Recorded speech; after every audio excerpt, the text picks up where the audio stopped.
Good morning everyone. তো সকালবেলায় বর চলে গেছে অফিসে, তারপর আমি স্নান টান সেরে পুজো সেরে চলে এসেছি রান্নাঘরে মিঠির জন্য ব্রেকফাস্ট বানাতে।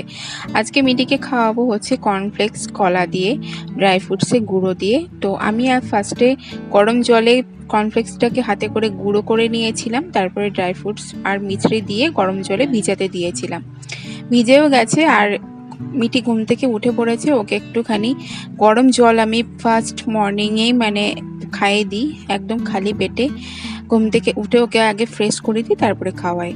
এই যে কলা নিচ্ছি, কলাটাকে আমি হাতে করে ম্যাশ করে নিয়েছি, আর এই যে একদম রেডি হয়ে গেছে মিঠির ব্রেকফাস্ট আজকের জন্য। মিঠিকে এক একদিন কর্নফ্লেক্স, ওটস, চিড়ে, ছাতু এইসবই খাওয়াই ব্রেকফাস্টের জন্য। এই যে ইস্যু করে দাঁড়িয়ে আছে, পুতুলটাকে ছুঁড়ে ফেলে দিয়েছে, তাই সেটা আমাকে মামাকে বলছে যে আমি পুতুলটাকে ছুঁড়ে ফেলে দিয়েছি, ইস্যু করেছি।